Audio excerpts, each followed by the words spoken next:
Welcome everyone. Hello, Terry and Rebecca and Beth, and it's great to see everybody here tonight. So welcome to San Francisco Camera Work. My name is Michelle Branch and I'm the board president of the organization. I'm joined tonight by Senny Mao and Christina Graber, who are our staff members. Tonight we have a panel that's a talk with 4 artists: Rodney Ewing, Brooks Fletcher, Adrian White, and Elena Gross. Except in this context, Elena tonight is going to act as a moderator of tonight's panel, but Elena also happens to be an artist. I'm really happy to see you all tonight. Before we begin, I would like to take a moment to acknowledge the original inhabitants of the land on which many of us call home. In what is now called San Francisco. We're located on the stolen land of the Ramaytush Ohlone peoples, to whom we owe a collective debt. And we have all directly benefited from being settlers on this land, and I personally am incredibly grateful. For tonight's program, I do want to do some context setting with you. First of all, I want to say welcome to Black History Month. It's February 2nd. The month of February is Black History Month, so welcome. And even if you're not African American or Black, you can participate in Black History Month because Black history is everyone's history. And you all know that we are in the midst of a collective racial reckoning. And that's just really critical to acknowledge and to set as context. You know, as far as camera work goes, last June, after George Floyd was murdered, I, as the board president, wrote a letter to our communities pledging to do more and to be accountable, thinking about representations of Black image makers in particular. We asked, how could we do more as a community to collaborate with, celebrate with, support, listen to Black artists and the experiences of Black artists. And we made a commitment as an organization. So that was back in June. And it wasn't just a commitment to Black History Month, it's a commitment, you know, at all times to be more diverse, equitable, and inclusion. And those are our goals, part of our mission and vision and values. So part of, you know, last June, one of the things we did is we thought about, you know, who are the Black artists in our community, who are part of camera work, who we know, who do we want to get to know better. And let's reach out to them, hear how they're thinking and feeling. And also, let's have an Instagram takeover. So we began an Instagram takeover series where a number of African American artists shared their photography curated by them during that time period. 3 of those artists are here tonight. We didn't have a panel with them last year. I'm so happy that we have them here with us tonight. And some of them I call friends. And it's been great to actually get to know them through this whole process. Some new people I met and reconnected with old friends. So those artists tonight are Rodney Ewing, Adrian White, and Brooks Fletcher. And I think you're really going to enjoy hearing from them. And Elena will really bring out a great conversation tonight. So you guys are in for a real treat. So I am going to let you know a little bit more about the artists, and then I'll hand it over to Elena to continue the event tonight. So let's start with Rodney Ewing. Rodney's drawings, installations, and mixed media works focus on his need to intersect body and place, memory and fact, to re-examine human histories, cultural conditions, and events. And with his work, he's pursuing a narrative that requires us to be present and intimate. His work has been exhibited at the UFRAT Museum of Art in Cupertino, the Drawing Center in New York, and throughout San Francisco at Root Division, Equinom Gallery, Jack Fisher Gallery, Museum of the African Diaspora, Nancy Toomey Fine Art, Alter Space Gallery, Southern Exposure Gallery, ICTUS projects, in the San Francisco Museum of Modern Art. He has been an artist in residence at Recology and at the DeYoung Museum of Fine Arts. Both are in San Francisco, as well as Jurassic, which is in Woodside, California. Also at the Headland Center for the Arts in Marin and the Bemis Center for the Arts in Omaha, Nebraska. Rodney received his BFA in printmaking from Louisiana State University and his MFA in printmaking from West Virginia University. His work is currently on view at SF MoMA as part of the exhibition Close to Home, Creativity in Crisis. So I hope you'll have a chance to see that. Or I should mandate you to see that, actually, not say I hope you see it. Okay, and then Brooks Fletcher. Brooks is a photographer and visual artist who's based in Oakland. And after receiving a BA in Communication Studies from California State University in Sacramento, he served 11 years on active duty in the United States Army as a photojournalist who specialized in public affairs and strategic and mass communications. Following his military service, Brooks earned an MFA in photography from the Academy of Art University in San Francisco. And he uses color reversal film and backlit frames to examine the nature of photographs. the lived experience, and the medium's capacity to challenge attitude and perception. The result is a philosophically charged body of work that not only extends an alternate approach toward photography in an age of digital reproduction, but showcases the importance and relevance of photographic education in modern society. So that's Brooks. And then Adrian White in the blue hoodie. Adrian is based in Los Angeles, and he creates portraiture primarily dealing with memory, trauma, and history from the perspective of people of the African diaspora. His goal is to connect with his ancestors by remembering the past, documenting the present, and imagining a utopian future. Adrian was born and raised in the small tobacco and cotton town of Stantonsburg, North Carolina, and he studied at North Carolina Central University, receiving a BA there in 2002, at the Brooks Institute of Photography, receiving a BFA in 2014, and at the Parsons School of Design, where he received an MFA in photography and related media in 2019. So welcome, Adrian. And last but not least, Elena Gross. Elena is on our programming committee here at SF Camera Works, so we're really always thrilled to work with Elena and hear from her. Elena has a lot going on. She is an independent writer and culture critic living in Oakland, and she received a master's in visual and critical studies from the California College of the Arts, and she has a BA in art history and women, gender, and sexuality studies from St. Mary's College of Maryland. She specializes in representations of identity in fine art, photography, and popular media. And Elena was formerly the creator and co-host of the Arts and Visual Culture podcast called What Are You Looking At?, published by Art Practical. Her research has been centered around conceptual and material abstractions of the body in the work of Black, modern, and contemporary artists. She has presented her writing and research at institutions and conferences across the United States, including at the Nook Gallery, Southern Exposure, Cottist, Harvard College, Yerba Buena Center for the Arts, California College of the Arts, and the GLBT History Museum. In 2018, Elena collaborated with the artist Layla Weafer on the publication Between Beauty and Horror, and the two performed a live adaptation of their work at the lab in San Francisco. Elena's most recent writing can be found in the publication This Is Not a Gun. So we have a really wonderful panel tonight, and I'm really excited to hear more. So Elena, I will turn it over to you. Thank you so much for being here, everyone. Thank you, Michelle, and thank you, Camera Work, for inviting me to be the moderator for this event and to be in conversation with these artists. So Rodney's work I had been familiar with from my work with MOA. I also work as the curatorial manager of exhibitions over at MOA, and so I'd been familiar with his work through that process. But Brooks and Adrian, I really kind of got to know a little bit about their work through working with Camera Work. So I'm really excited to be able to talk to them, to be able to be in conversation with them this evening.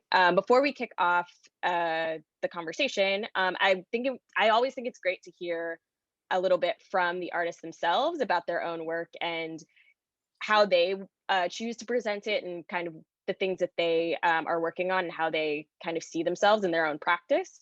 So I'd like to begin with just a short, about 5-minute kind of introduction to each of the artists. I know Michelle just did one, but I think this will be a nice way to kind of to feel more personal and feel like we're all kind of engaging in a conversation with one another. So if we could start with Brooks, that'd be great. Excellent. All right. Thank you, Elena and Michelle, for the introductions. Camera Works for having us here. Well, as you guys heard, I'm a film-based photographer.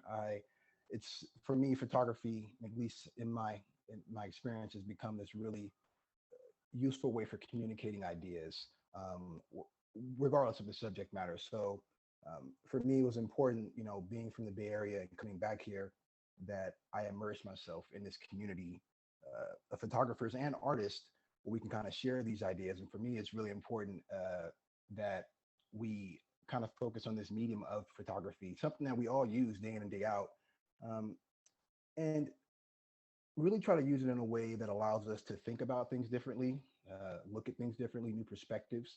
So, when we're talking about the work here tonight, I think it's important that people kind of use that as their framework for not just my work, but for all the artists' work. How are we using these mediums to communicate an idea? about, whether it be African diaspora or just being here in the world and being here together. So, as we go forward, yeah, just feel free to, have any questions, throw them in the chat. Um, and hopefully all the questions you guys do have will get answered in the upcoming talk.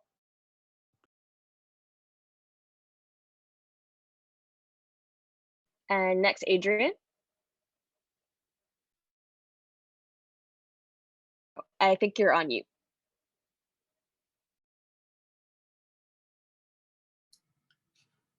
My name is Adrian White. I'm a lens-based photographer. Most of the work that you guys will see tonight came from my project, the Pickle Memory Project, where I would go down and work with my family. I enjoy that because it's very personable. It's almost like a collaboration. It is a collaboration between the subject and the artist. Um, I like photography because it stops time, so to speak. So that's all I have to say for right now. And Rodney.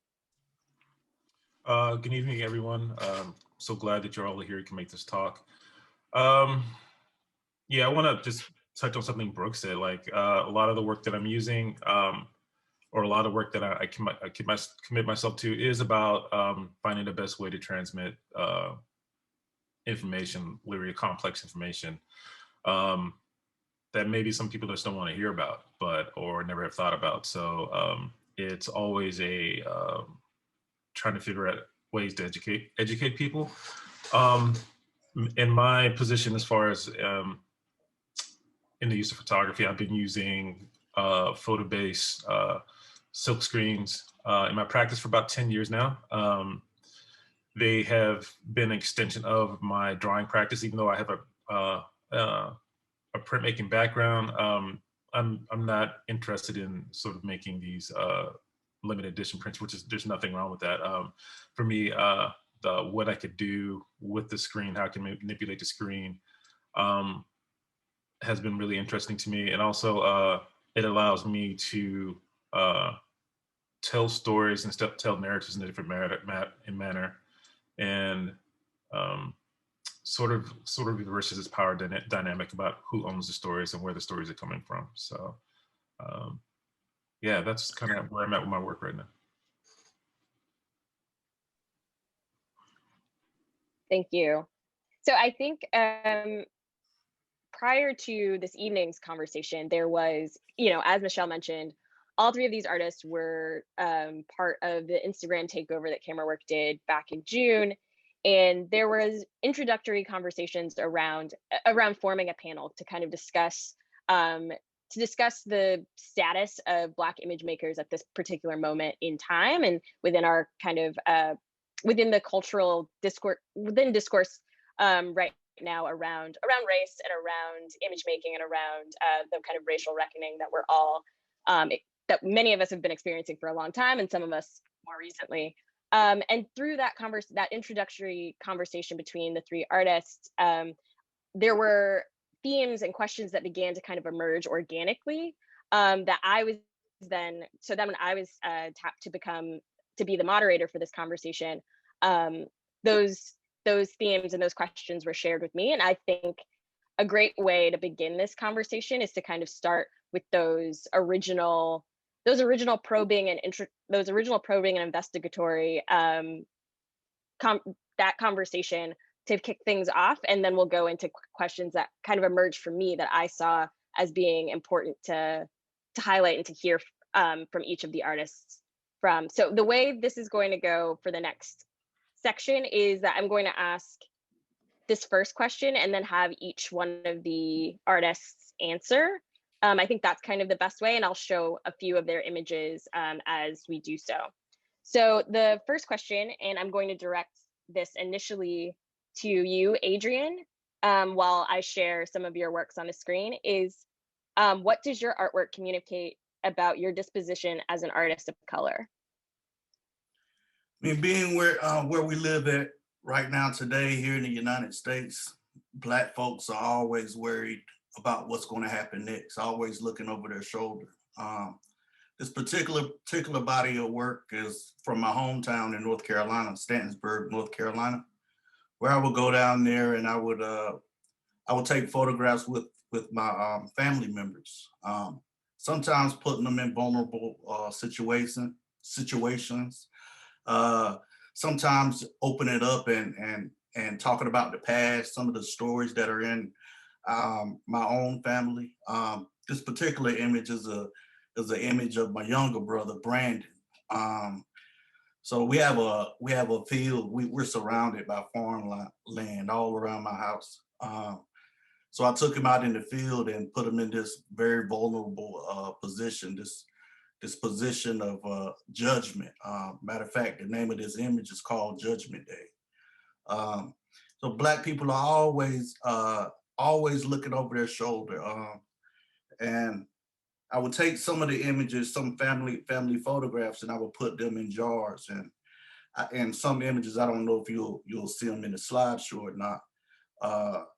The family members are holding them or interacting with them or performing with them.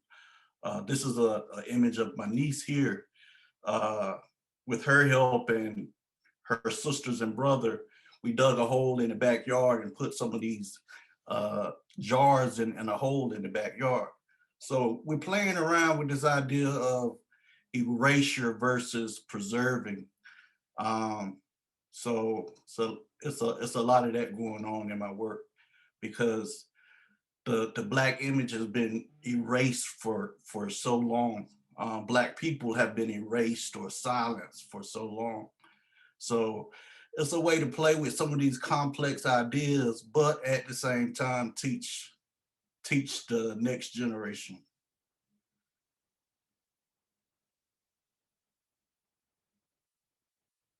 Thank you. No problem. And the same question, how does your artwork communicate about your disposition as an artist of color? I want to now hear from Rodney, if we can. Sure. I guess when I'm approaching my work, I'm thinking a lot about the things that haven't been said. I was on another panel discussion this weekend, and there was a line from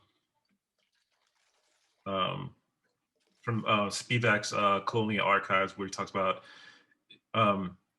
it is indeed a task of measuring silences, and I was like, wow. And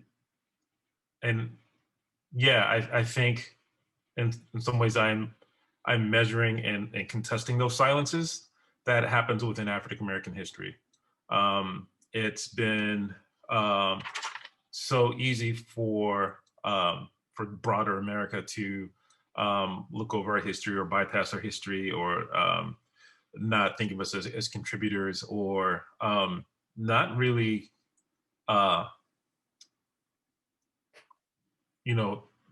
feel responsible for the trauma of Black Americans in in the United States, and then how that trauma sort of carries over from generation to generation. So I'm looking for those stories that sort of fall in between the cracks. And so this body of work you're looking at right now is from a series called Broken Shadows, and basically I was able to do a couple of things during the pandemic. Number one, my studio where I'm sitting right now is about 800 feet from where my front door is. So I'm able to be in here every day and didn't have the risk exposure, and I'm able to get work done. The other thing I was able to do is sort of re-examine my own archive of silk screens, because like I said, I've got about 10 years worth, and I don't reclaim them, I don't wash them out, I just sort of keep them. So I was able to sort of go back through these screens and see if I could create new work by taking these screens that were made for individual projects and combine multiple screens and still talk about issues around identity and race and narrative, and power in some cases, and see if I could, just from what I have here, I sort of extend that story, and really sort of do a deeper dive of why I was collecting these images and why I'm holding on to them and why I'm not reclaiming these screens. So yeah, I'm still continuing with this body of work. Again, having an archive of archives is it sort of dawned on me that that's what I had. And yeah, I guess at heart, not only to myself, but all, all artists, we're all storytellers in some kind of way. And I'm just trying to honor the subjects and the topics in the best way I can.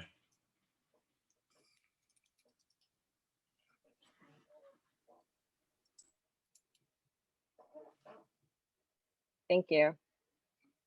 And Brooks, same question to you. What does your artwork communicate about your disposition as an artist of color?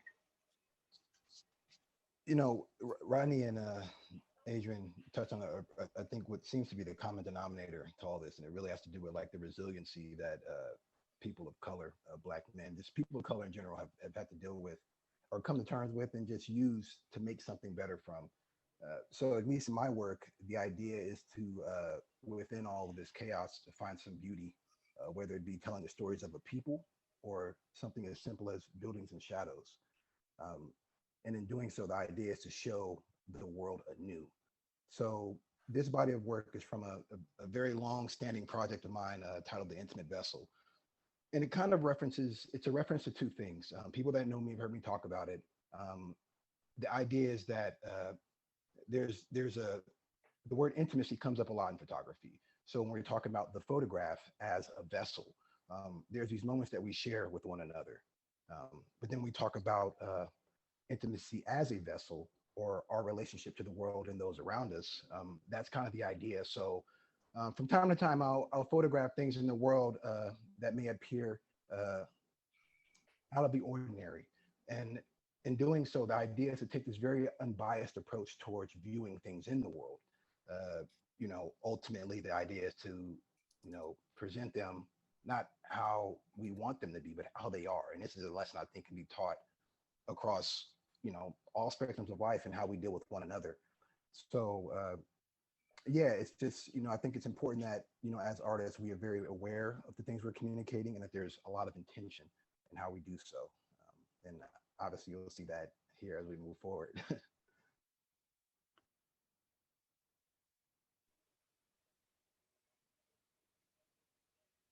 Thank you. So I think something that I picked up in all three of the way you all work is obviously a very specific interest in, even in absentia with your work, Brooks, is an interest in challenging the assumptions around what the Black body on camera, specifically the Black male body on camera, what we're used to seeing and what that looks like, and finding ways of, even as you were talking, Brooks, about the intimate vessel and thinking about the body as a vessel as being perhaps the most intimate vessel and how it moves through the world and how it is specifically how it is engaged within the environments that it's in. And so I was just wondering if you could talk about whether or not you see your use of the camera and your use of photography as being important in challenging or in redefining kind of what certain expectations around the Black male body are within the visual sphere. Oh, absolutely. And I think, for me, I think it is important that we as artists show up in our work, however that may be, especially as artists of color, different genders. I think it's important that that representation is there. And for obvious reasons, we just don't always get to see it because of a more obvious narrative that's kind of taken over Western culture. So if I can find ways to introduce myself to people and give a new look to what an artist or a photographer or a painter or whoever needs to look like, then so be it. But I think that is one of the core tasks of artists, is to do that and to give people hope, in that sense. Yeah, that's it's especially with everything going on now. It's important. I think it's really important that we do that, for sure. Adrian or Rodney? I look at the camera as an extension of myself, and because it is an extension of myself, um, everything I do with it becomes an experience, and that's what I really appreciate about the camera. And sometimes that camera makes me become somebody else. Um, I have to go up and talk to people, maybe. I have to watch my back. I have to do certain things with the camera depending on what the particular project is. A project like covering protest is going to be very different from a project where I'm talking to my family. That camera makes me act different. Sometimes that camera can become a weapon. Sometimes that camera can soften people. Some people, when they see that camera in your hand, it makes them easier to talk to. Sometimes it makes it more difficult to talk to people. So overall, I would say the camera is that art form, or photography is that art form where everything becomes an experience. And that's what I really appreciate about it.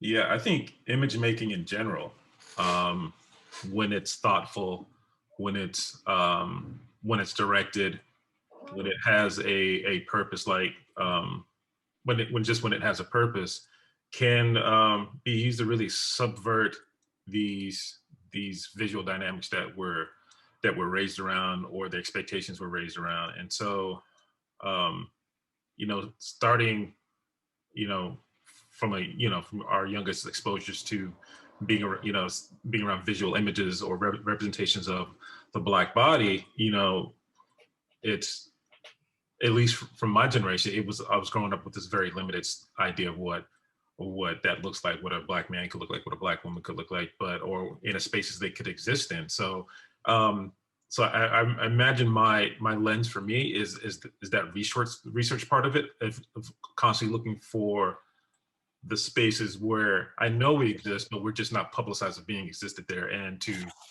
to bring those stories forward and to bring those images of those individuals forward, and put them in a context of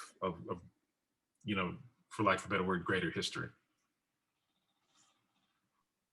One of the organizing themes around this conversation and all of your work that emerged from all of you kind of being able to talk to one another was the fact that you all have a history with the United States military, that you've all served in the military at some point in your life, in your career.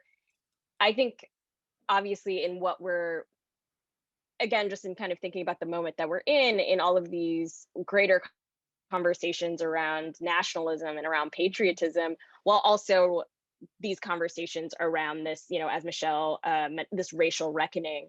How do you hold those two things kind of side by side? How do you hold this greater intrinsic, like white supremacist sort of insurrectionist idea around the nation state with Black men just trying to survive, and also Black men who have served in this kind of capacity to protect the nation, for a nation that does not work to protect Black men? And so I was just wondering if, one, just as men, I think that's something I'm interested in hearing, you all kind of talk about, especially in this point in time, but also how you see, since nationalism, the conversations around nationalism right now are so heavily visual and we're seeing it in the media, we're seeing it on television, we're seeing it through these very viral populated images. How do you see those conversations either in your own work, or see how does that challenge, I guess, the way you see yourself and your practice as an image maker right now, knowing your own kind of potentially complicated history with the state? That's a lot. So who's gonna jump in? I'm like, let me get on it. I'll just let you know now. I'm a person who asks like 6 questions in one question, just so you can answer any part of it. But I'm interested in hearing your own kind of reflections on these ideas around nationalism and Black malehood right now, especially.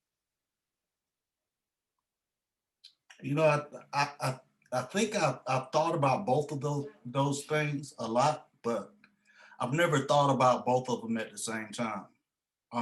So as a Black man, I'm constantly aware of protector. I'm always the protector in my family. Um, if you mess with my wife or my brothers or my sister, it's going down. Uh, so but with the things that have been going on this past year with the protests, even though I knew it's not necessarily safe for a Black man out there, I was out there covering the protests too. I was documenting the protests. And I'm constantly worried about my safety. It's almost as if race didn't matter when the things that happened over the past year began to happen. The military always taught me about, team and sticking together and doing what's right. Let me think a little bit more. I'll let Hey, I'll definitely jump in and piggyback. I'll take the torch from Adrian. I think, he mentioned something really important about the military. And, unless you've served, or people close to you that served, when you join the military, there's this idea, this camaraderie. And there's a moment to where there is this concept of race is irrelevant because we're all in this thing for something beyond something as simple as what we look like. So, with everything going on in the last couple of weeks, last year, it's easy to forget that, people sacrifices are being made left and right. But I think some people's ideas on what sacrifice is are a bit skewed. So, as for me, when I think about, I'm no longer in the military, and I got out for a very specific reason. I think it has a lot to do with the things we're talking about, is realizing that you have this institution that has all these resources, and maybe they're not using them the best way. But one thing that can be said though is they can definitely teach you about how to carry yourself, how to have tact and deal with certain people and communicate ideas. And I do think it's unfortunate when I see people in the military being kind of caught between this very weird struggle of what America is and what people think America is. So it is difficult. And I think that's something that I think we will see a lot and hear a lot more about over the next year or so, maybe. As you guys have already probably been hearing a lot about it just in the last couple of months. So I'd definitely love to hear what, Adrian and Rodney have to say about it. Yeah, it's a similar question I asked with, to my father, who was a Vietnam veteran. And yeah, I saw him sort of have to walk that line in the late 60s, 70s, and 80s about, which comes first, him being a Black man or him being a Black man in service of his country. And he took the service of his country very seriously. He had specific ideas about what patriotism is and what it isn't. I think he would be clearly disturbed if he was alive today with the events that happened at the Capitol on January 6th. And just as I was disturbed, and probably like most of my Black friends that day who were messaging back and forth with, were looking at, this riot happening and not an area shot fired and an area of police presence being activated or military being activated versus controlled protests, Black Lives Matter, where there was in every city in this country where there was like a huge police paramilitary presence. And so you start thinking about who are these controls for? Who is the armed force for? What are they protecting? Are they protecting American ideals or just white American ideals? Yeah. And so, being in the military myself, there was, as Adrian and Brooks just talked about, is this like, you are taught this sense of camaraderie. You have to rely on the person next to you and they rely on you. And ideally, that's not a bad way to live. That's how, we should be looking after our neighbors. But there is this sense where you get this feeling where that with a system where the military will only look after you so far. There's huge problems of race issues within American military that, you know, sometimes they come out and sometimes they don't. But again, I think you have to have a very clear vision on, I think as an African American, and you're serving in any kind of branch of military, who you are and how this military is going to serve you and the people that look like you. Rodney, in your work, a bit, when you were kind of describing your work, you were talking about archives within archives, right? And so I'm thinking a bit about your various, and even as you're having this conversation around all of your experiences in the military, of this idea of the people who came before you and kind of the lineages that you carry in your own work, and in, you know, that we all carry, the ancestors we all carry kind of in the way that we move through the world. And so I'm wondering if each of you could kind of talk about the different lineages that you carry within your work that can be found present either through direct inspiration or through just the different the things that you are bringing into the bodies of work and the bodies of knowledge that you're bringing into your practices that might not be as obvious on the surface. Wow. I think the main lineage that comes through my work is growing up in a time where you know, my family, we moved around a lot. Both my parents and myself were born in Louisiana. My parents ended up growing up there. They left when they were young adults, and you know, and they started a family. I didn't live there until I went back there for undergraduate work. And so I was brought up with this very rich oral history of things my mother did, things my father did. You know, we all grew up with the talk at certain points of our lives. And so I think that that sort of those situational oral histories that were passed on to me and my sibling very much so show up in my work. I'm always trying to tell a story in some kind of way, trying to pass them some type of information in some kind of way, because I feel like I received that, you know, so I should be able to relay that on to somebody else. And my grandfather was the same way on my mother's side. He would always tell me, you know, these deep stories. And even today, when I'm talking to my aunts and uncles, there's always this sense of history. Sometimes it's really surprising, like, oh, you know, I'm 56 years old. I had no idea that this went on in my family, and you know, I'm surprised about the story, but not always surprised about, like, I'm learning about it later on in life. So there's always this sort of this uncovering, this kind of evolving sort of history that I've grown up with, and I think that's always present in my work. And how do I, you know, and I think especially my father was very careful in the way, and very instructful in the way that he would tell me history. Like, they always had, he just wasn't talking at the side of his neck, or, you know, it's a Southern expression. He wasn't just talking to be talking. He was talking for a purpose. And I think I'm trying to take that lesson I learned from about talking with a purpose, and like making art with a purpose, like specific,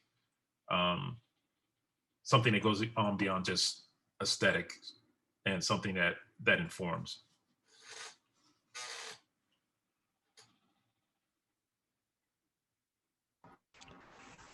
I suppose I'll jump in. You know, Ronnie just pointed out something very useful. I think, you know, growing up as, you know, at least for me, growing up as a young Black man in a single parent household, you know, without a father or a considerable male role model, you know, you have only one person to latch onto. And so through that, you learn everything you need to learn about, you know, being disciplined, attention to detail, carrying yourself in a way that is dignified. So for me, at least in my work, and you know, I would say, you know, shout outs to both my late grandfathers. This idea of, you know, carrying yourself in a way as an ambassador for your people. So, you know, no one sees me and has any ill thoughts about it, but I'm someone that they can come to. Oh, he's just like us, or whatever it may be. But the idea that, you know, being able to immerse yourself with different people, yeah, and just ultimately just carrying yourself and, you know, not taking no mess and doing everything you do with style and grace, essentially. Yeah, and letting, and you know, anything you put your name on, you know, and I think that's just something that kind of reigns true for a lot of Black people, knowingly and unknowingly. It's just a matter of tapping into it.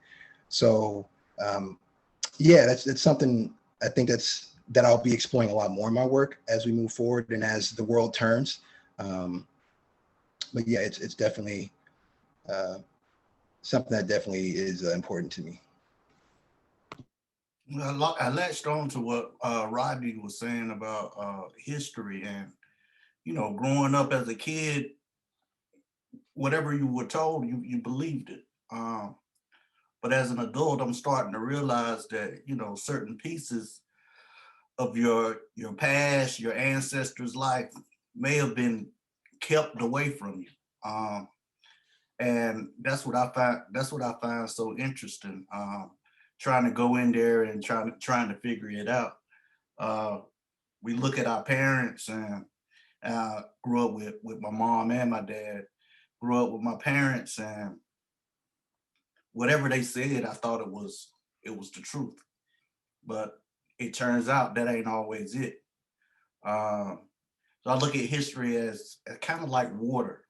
This thing that can be changed, can be removed, can be placed somewhere else, can be hidden from you. Yeah.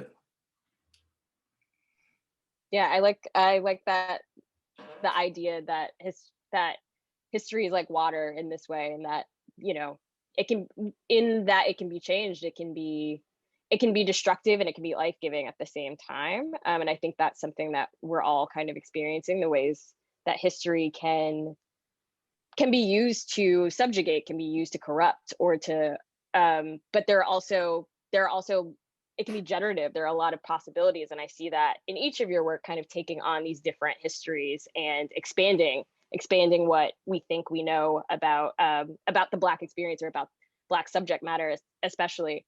And so I guess my next question, this is actually one of the questions that Brooks developed from your original conversations, but what do you feel are your responsibilities as a Black artist? Or as Black artists, I should say. Wow. Responsibilities, I mean, Or also, I think another alternative, do you feel that you have any? Are there responsibilities inherently attached to being a Black artist as well? I think that's also another way of answering it.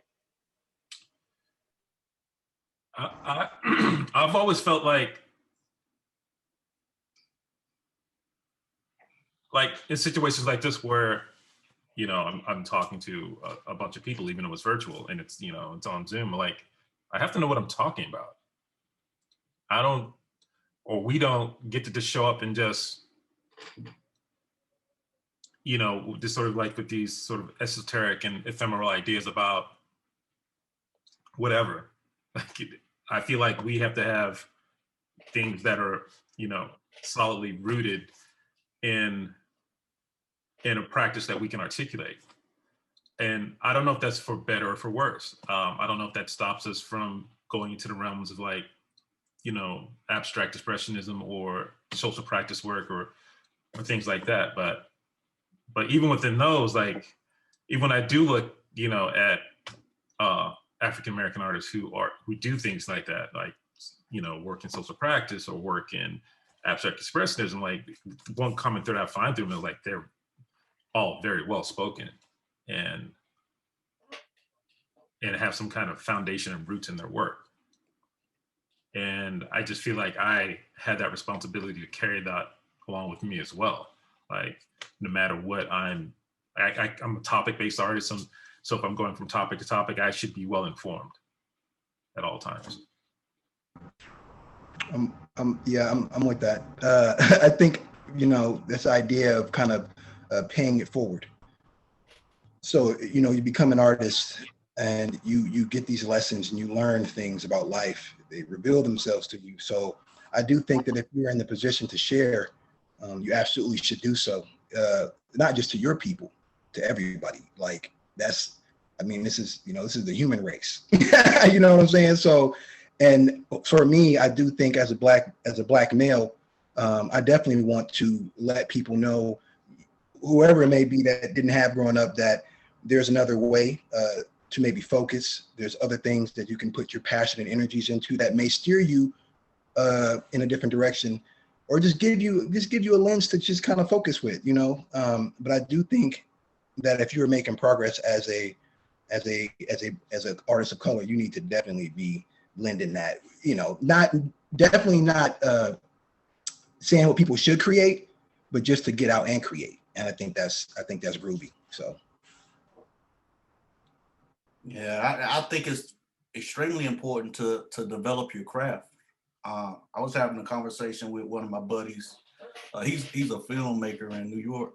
And we were trying to come up with some of the top filmmakers, Black filmmakers, who are doing their thing right now. And I would say my list was short. There were like 5 on my list. And I would say the same thing with photographers, because we haven't always had the opportunity to do what we're doing.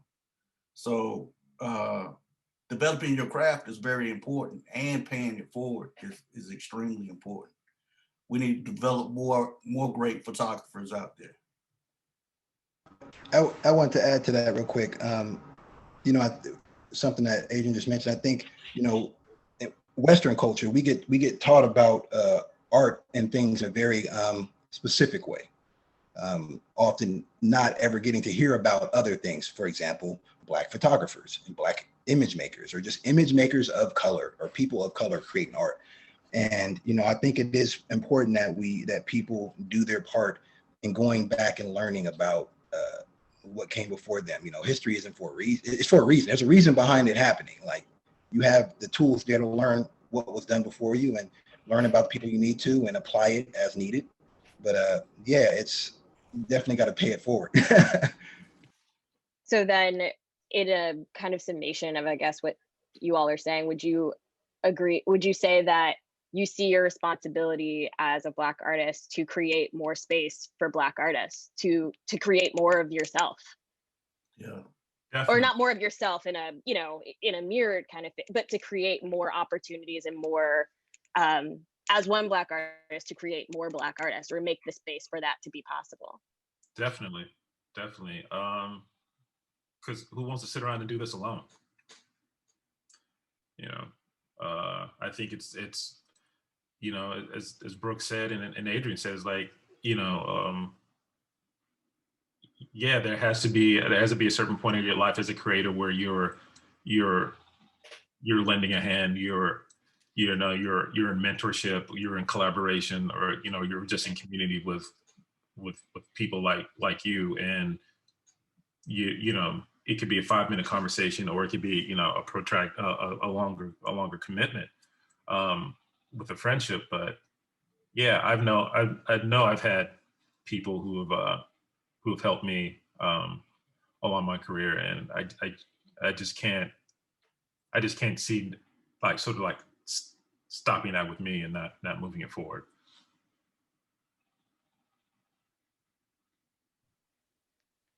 There's so I think that is a good segue into another one of the questions that came up amongst the 3 of you, which was what resources and support systems have been integral to your success, and what else is still needed?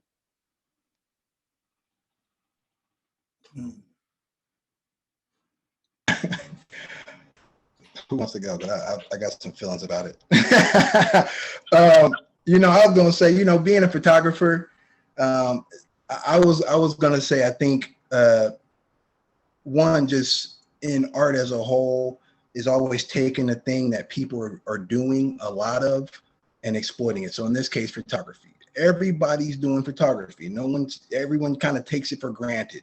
And it's this thing that has an insane amount of potential to just transform. So, you know, for me, it's always like having more photography-based programs and spots. You know, youth, like in schools, more youth mentoring. Like there should be no reason that, as you know, as Rodney mentioned, you're not out there mentoring. If you're an artist and you're not trying to find ways to like get out there and help somebody, whether it be young or old, then, you know, you got to create those ways or really just seek them out. So I think for me, yeah, definitely photography specific programs and just offering more things for youth to get them up to speed. And photography programs are expensive. I know military paid for my school, so I didn't have to come out of pocket, but I talked to some of my friends, some of my Black friends that I went to school with, and they're always struggling with how do I pay for the next semester and how do I pay for the next semester? It's like a never-ending battle. A lot of times having to work jobs. So I feel like more universities need to have bigger and more diverse scholarships for some of these students. But at the same time, school is where I make lots of connections.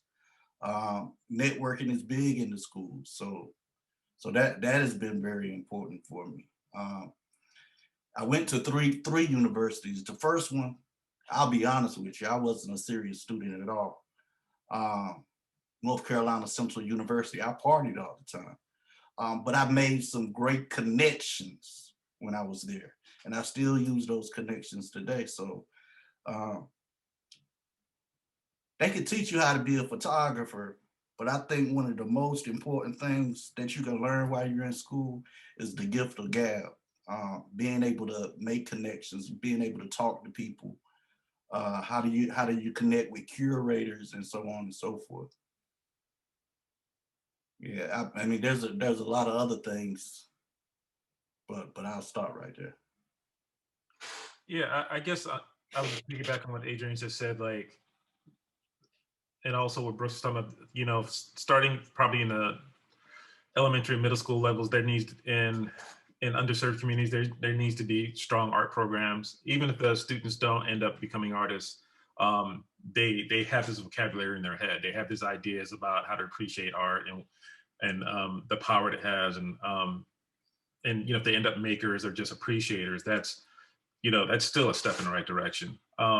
I think on the institutional level, on the, you know, the university level, yeah, there needs to be more scholarships for students of color, for you know, for BIPOC students to have access to these tools, because when you go out into the world, there's always that gulf of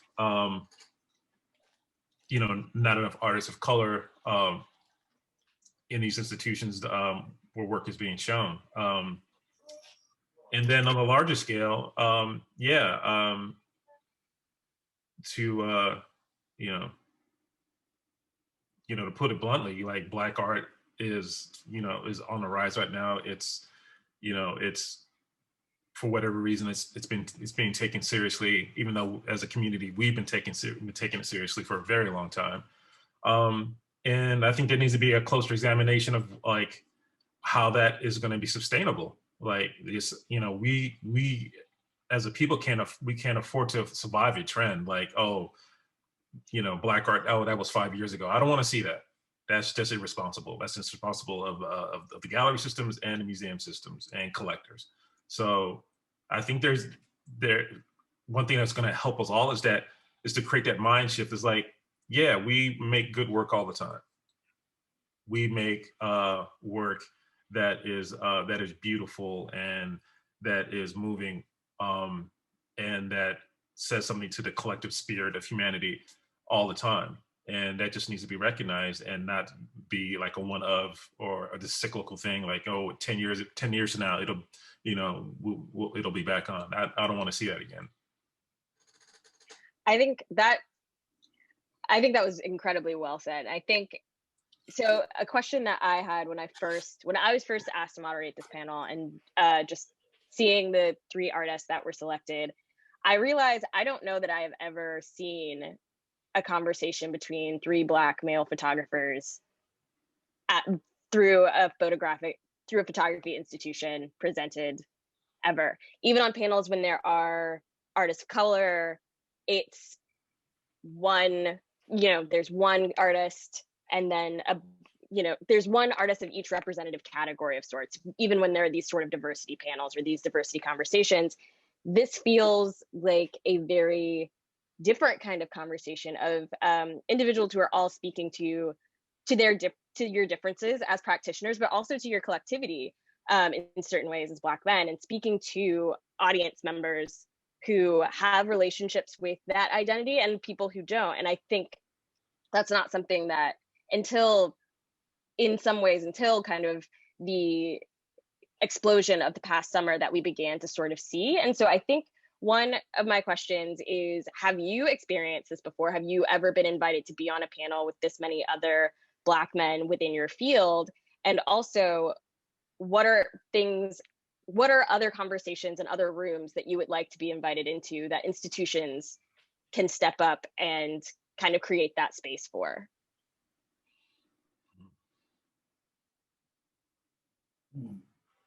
I've never been on a panel with another Black man. I mean, we got 3 of them right now. Yeah, so, but it feels very natural talking with these brothers. Like, I'm not holding back on what I'm saying or code switching or anything like that. The second part, I'm going to have to think about that one a little bit. What programs? Yeah, I think, at least right now, it seems like in history, being Black or just of color is always a hot topic, and it can get pretty emotional when we start talking about these kind of things. But I think, by simply coming together and showing face, and us 3 being here, everyone being here and creating the space for the next group, and showing people that it's okay for people that look alike to come together and talk about ideas. It's cool. Like, don't trip about it.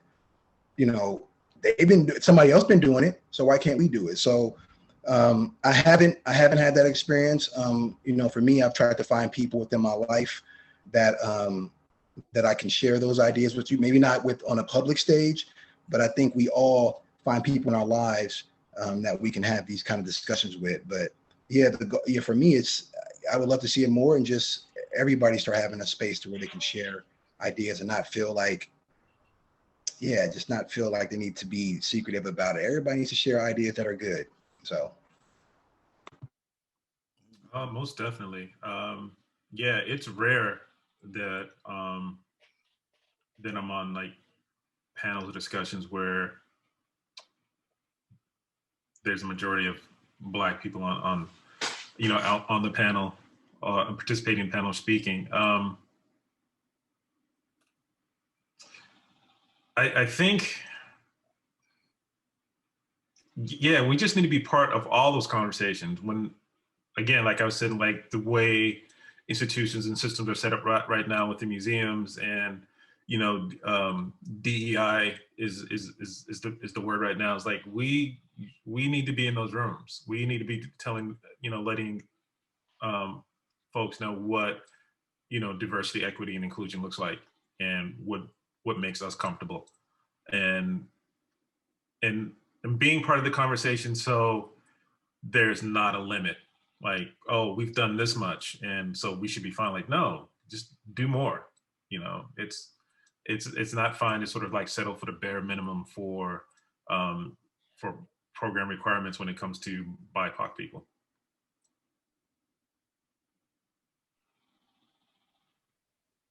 There was a question in the chat that I just want to go back to before it's lost. It was a bit earlier on, but the question was, is Black photography inherently about social justice issues? And I just wanted to make sure we didn't skip over that.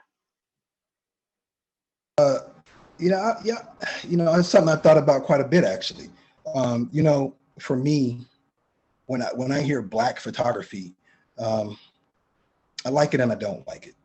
I like it from the sense that we got this thing, but I don't like it because it's crazy to think that me as a person of color, I should only be photographing people of color. The fact that I'm a person of color is enough. Whatever I create, take it. So I don't think it should only always be about social justice. Ironically, in this slice of space time, it just happens to be. But I think that as long whatever people of color are creating within this climate is absolutely acceptable, because the fact that they can get out there and do it, and it's coming from them is enough. So that's very interesting, very, very interesting actually. Yeah, and it's really hard not as an artist not to respond to it in some kind of creative way. I mean there was a lot of stuff that happened in the spring on top of COVID, and the things that we had to witness on national TV of seeing people who look like being killed in ways that you just think that somebody would have made these kind of situations up, or something that would appear in a movie. And so like Brooks is saying, like, yeah, I'm a Black artist, and I think that's important for the generation that's coming up behind me to see that, like, oh, this can be done, right? So I can achieve this as well. Like, yeah, yes, you can. But I know at a certain level, you want to have that balance. You want to have that certain amount of equilibrium where, yes, I'm a Black artist and I'm an artist, and I'm functioning and I'm doing work that reflects me as a whole person, and that includes being Black. But I'm not always the subject. Yeah. So that question is kind of interesting. It's something that I kind of battled with a little bit in grad school. And I think it says more about the world than it does about us as Black artists.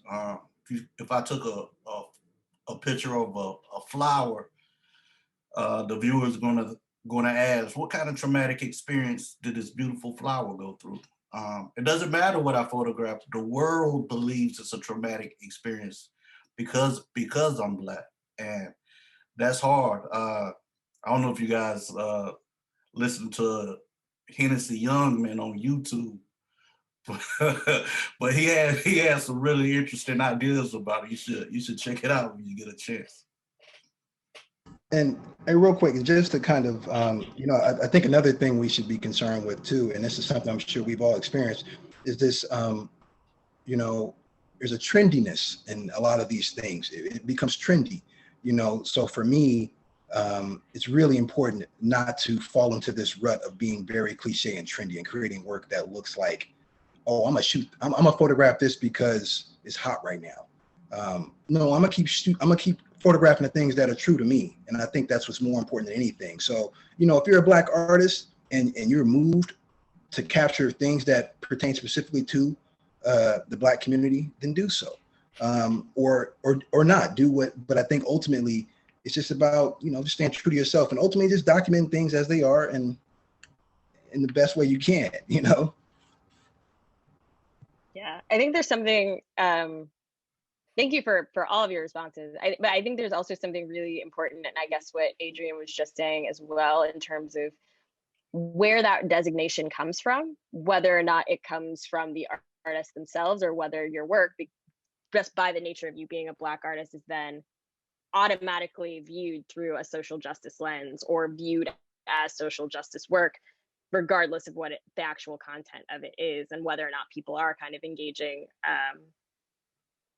There are a lot of stipulations, right, and a lot of parameters that people put around what Black art is supposed to look like. And I think that's something that all three of you are pushing against in your work, without having, and not necessarily in a very overt manner perhaps, but you're all pushing against this kind of presumption that, I mean, here we are, three Black men on a panel whose work looks very different from one another. And I think that's kind of important to in thinking about what Black photography even quote unquote is.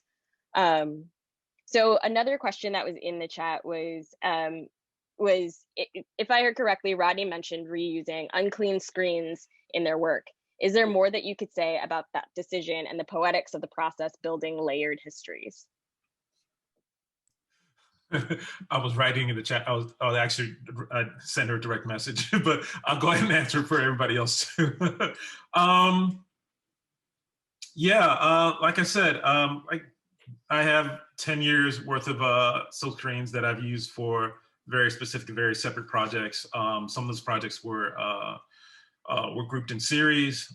Some things were one of, but for the majority, they were used in series. And a couple things happened. I had a residency at Recology, and while I was there, I found all these old insurance journals, and I'm a big fan of paper. My first, I think, even though on my resume or on my bio it says like I do all these different things, I'm still a kid who like picks up a sketchbook and I draw things out before their final form is set in stone.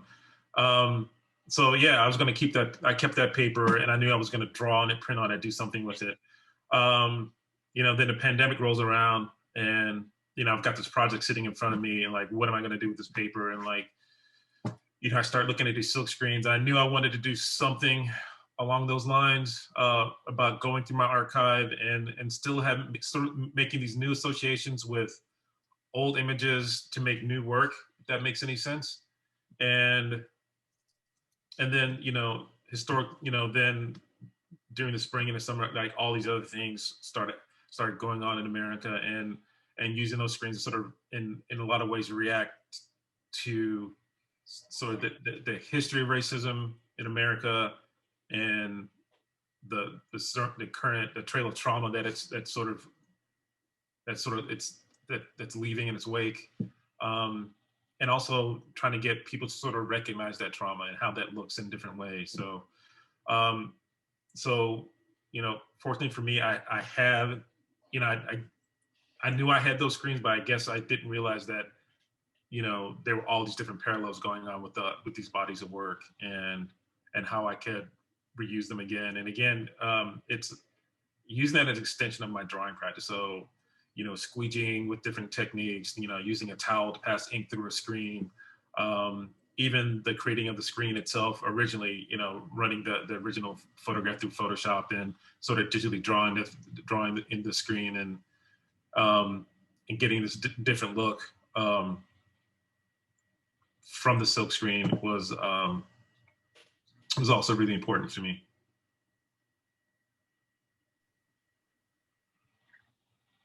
I want to also, take a moment as if people have additional questions, feel free to drop them in the chat. But I also want to take a moment to ask Brooks, Adrian, Rodney.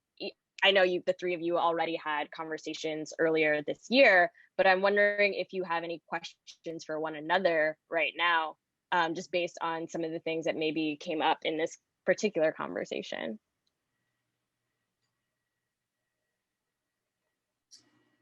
I mean, I had one. It was for Adrian. I think this idea of I love, ever since I love the idea of pickled memories, because to pickle things is something that's very that's a thing. That's a Black people thing. Now that's everybody. I think every group has the pickling something, but specifically, I thought it's a very unique approach. I'm just curious to know, what the future looks like for that. That's something you want to really highlight, because I think it's extremely relevant, at least to the culture, that is. Yes, I see it as a lifelong project. There was a couple of things that made me start the project. One was a memory that I had of my grandmother doing that. So she would pickle. So it's definitely a Black people thing. But everybody uses it. But there's also historical significance of the mason jar too. But she used to make these preserves and put them in the cabinet, and that goes back in the day when you had to save stuff in the summertime because in the wintertime we didn't have very much food. But it's also playing around with the archive. I wanted to challenge what a family album was. Instead of putting it in a book, what would it look like to have a room full of mason jars with photographs in them? So those were the two major reasons why I started that project. And looking at my nieces and my sister and other family members' age over the years, I feel like it could be really interesting. What does a 8-year-old look like next to a 30-year-old? So yeah, those were the three reasons there.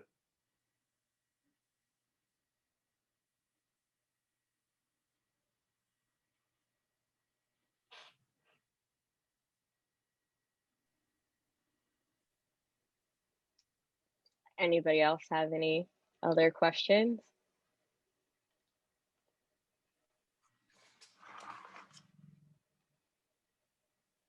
Yeah, Adrian, I wanted to ask you about just working with your family, and is that access easy when you're explaining the work to them, or what you're planning to do So with them? maybe the first time it was difficult, but once we got the ball rolling, it's pretty easy. So now every time I go home, they know what time it is.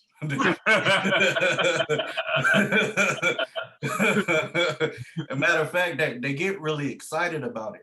Some people like to be photographed more than others. The little girl that was in the photograph, she loves being photographed and she's very photogenic. Mm-hmm. Typically, it doesn't take very long to get a good image, but some of the other ones they shy away. I'll get a good image from them, but it's not their favorite thing. But yeah, once you get the ball rolling, but that's with any project for the most part. Once you get that rapport with the person, everything it just goes downhill from there. It's pretty easy. We have a question in the chat, which is, why did you all agree to work with SF Camera Work on the Instagram Takeover series? It was a busy time and there were many demands being made on specifically Black artists at that time. So what about SF Camera Work, or why did you agree to kind of work with SF Camera Work at this time? That's a no-brainer. It's the last, it's I think people that are from the Bay Area that deal with the arts, specifically photography, SF Camera Work's contribution to the medium. And I think in that sense is why not? Like what? So, but no, I think it's definitely nice to be a part of an organization that really highlights photography. You guys have all seen all the institutions that have closed, and not just California. I mean, we had, but in the US, so it's nice to be a part of this bastion of photography and to have a place there and be able to use that as a podium and also meet, other great artists and people that feel the same way about photography. Michelle told me to.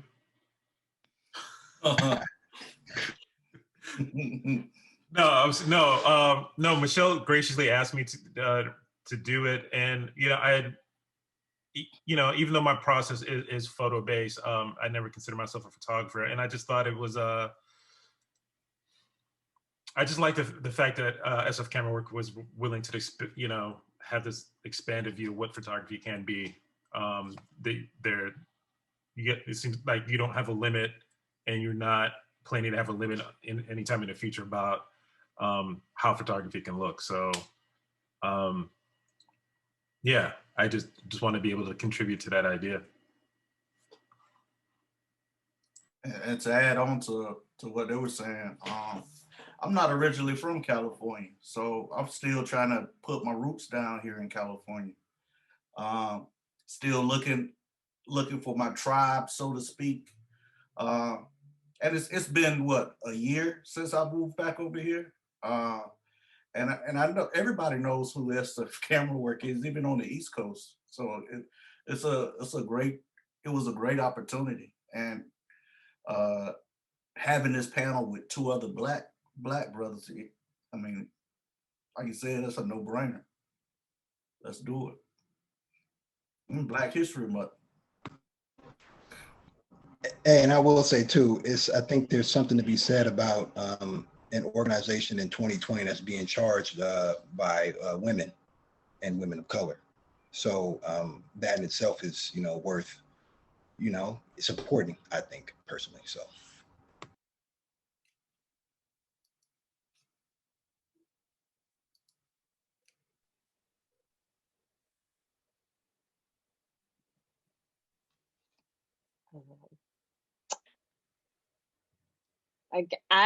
Let's see.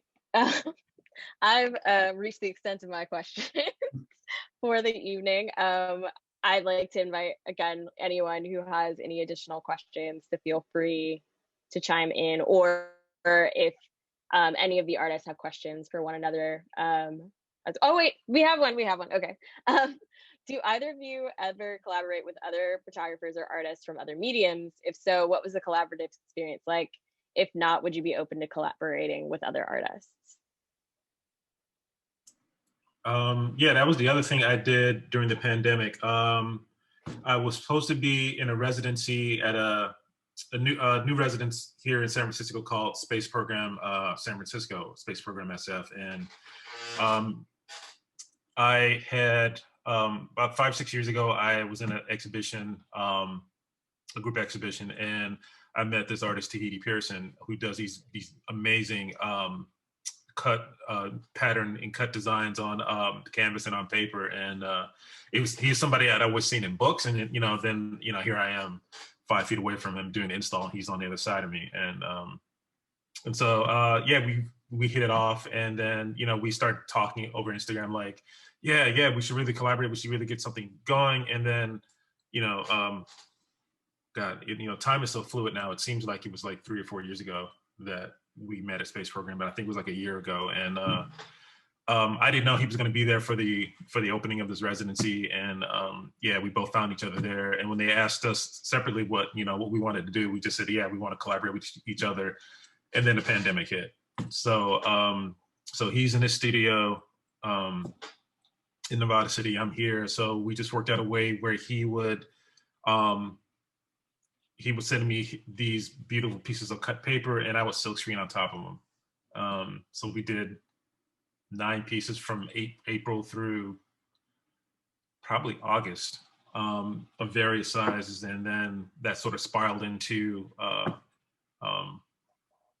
2-person show with us at Nancy Toomey. But yeah, that definitely kind of saved my life. I mean, I was already doing the body work, but it was nice to take a break. That was something that wasn't mine and wasn't his. It was something that became ours. And yeah, that was fun. And yeah, I'm working on a couple projects right now where I'm collaborating with another person in sort of a medium that's, it's more social practice than anything else. And then working with another group kind of on this public art project. So yeah, I really like collaborating because I always feel like the work should be bigger than me anyway. Not necessarily in scale, but also just in purpose.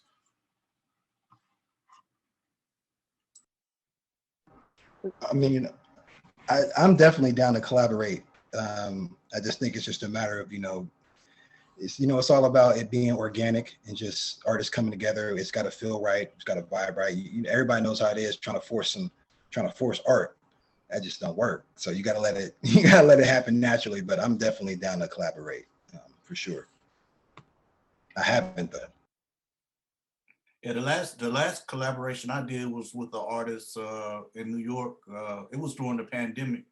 Her name is Diana Guerrero. It was more a call and response.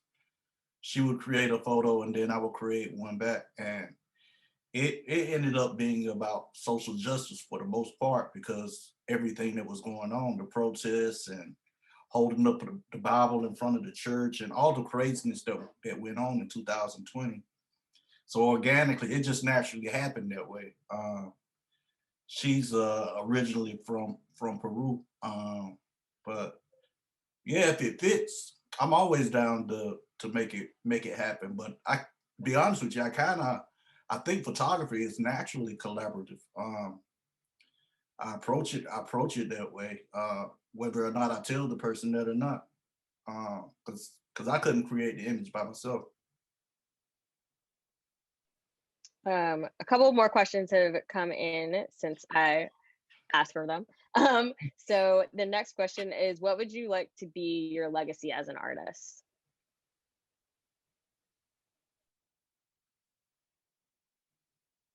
It's a big question. Everybody wheels turning.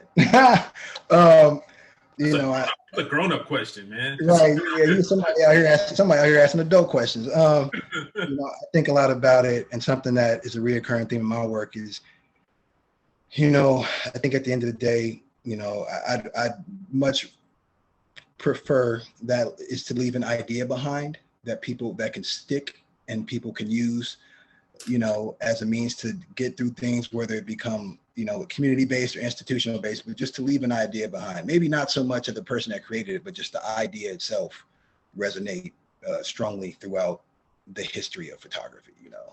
But other than that, yeah, nothing too far-fetched.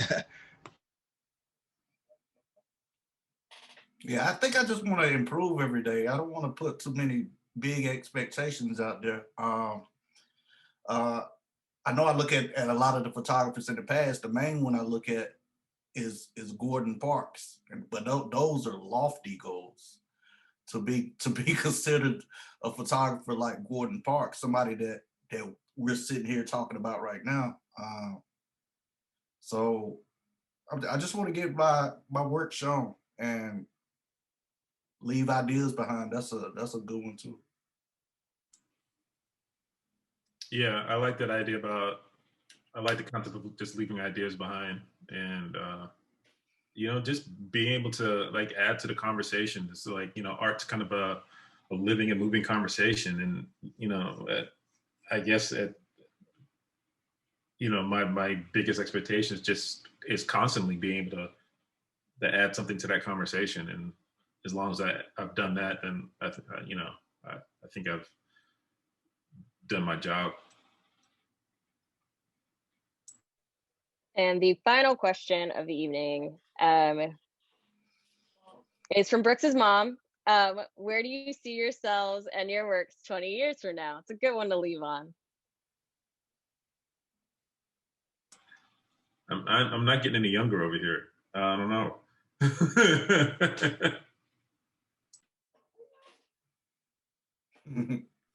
20 years. Brooks, I think you're required to answer. So.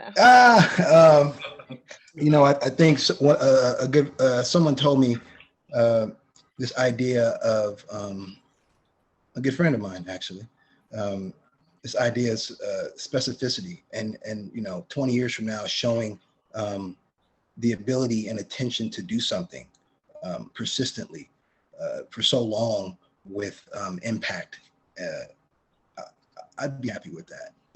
I'd be happy with just having a body of work that I can lean on and other people can possibly lean on and take inspiration from. I'd be pleased with that. Yeah, I gotta agree with Brooks. I don't think you could ask for anything more. Yeah, 20 years from now, I'm hoping I'm still making art in some kind of way and being impactful.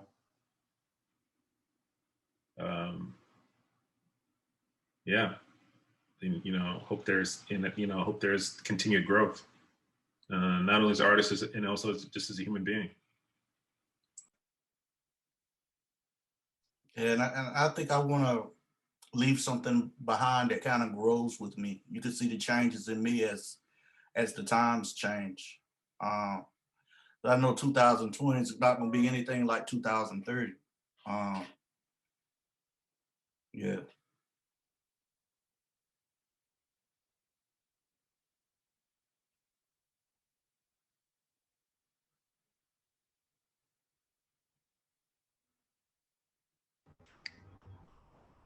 We may have, it looks like we have one more question. Oh, if either of you serve as a mentor or in a capacity to educate or and or inspire the next generation of Black youth photographers? How would you influence them to extract and develop their talent by example, or more so in a challenging way? And I think this has to be the last question because we're at time. I mean, I'm an active mentor, actually for First Exposures, a youth mentorship in San Francisco. So, you know, just again, we talked about it earlier, just being involved and using photography as a means to kind of help guide and help youth navigate the world, I think is a good start. Yeah, I mentor the photographers right now too. I have professor friends at different universities. They'll always send somebody who they feel like could connect with my work in some way, and I can connect with them. I think one of the main things with young photographers trying to figure out what they want to communicate to the world. That's one of the big things. So helping them figure that out. Maybe not so much the technical things, but figuring out what you're trying to say. That's the kind of art I feel sticks with you.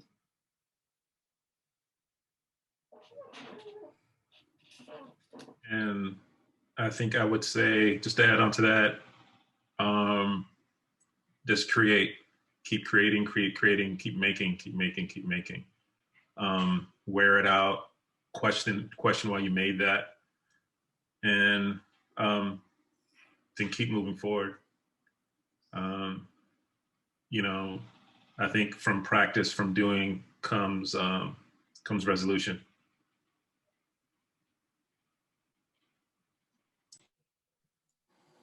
Okay, well, maybe we'll leave it at that with Rodney's words of wisdom. With practice comes resolution.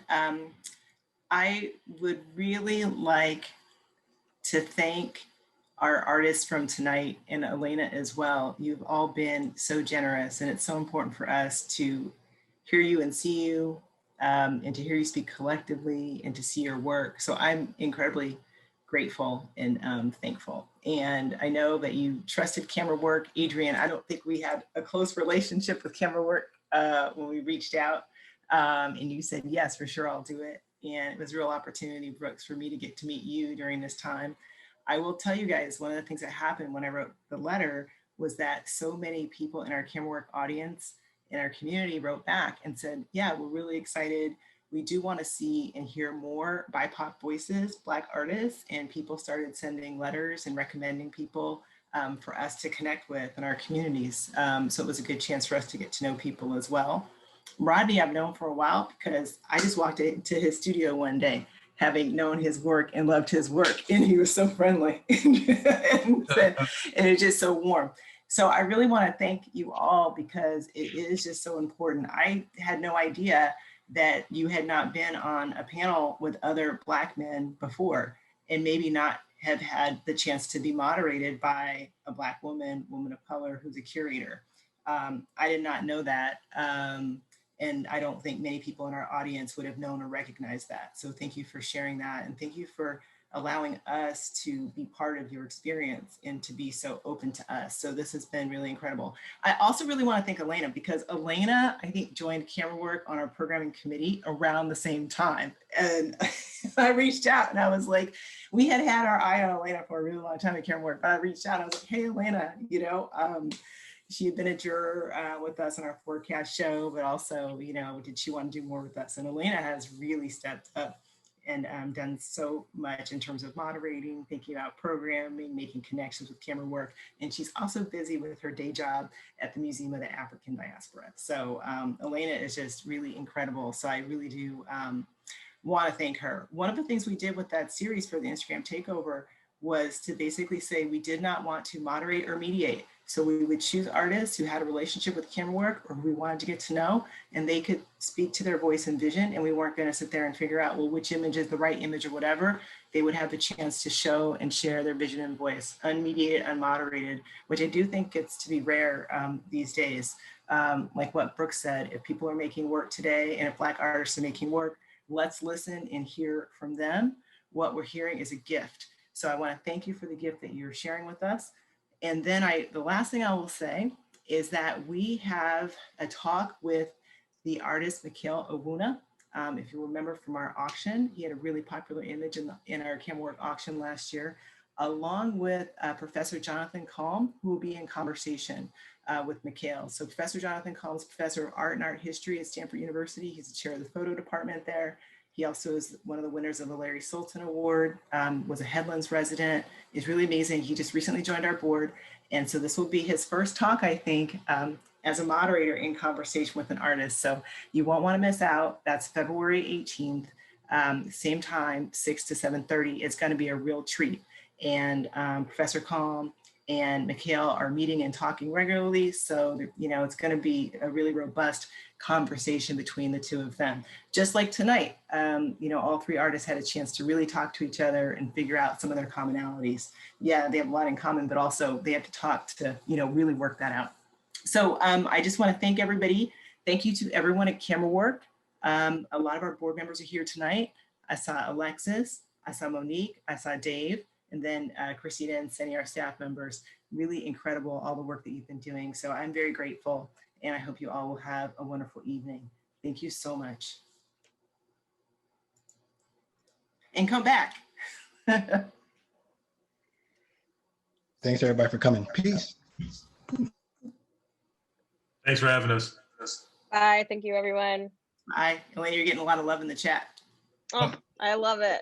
Thank you, everybody. Thanks, you guys. Have a good night. Thank you. You too. Bye. Take care.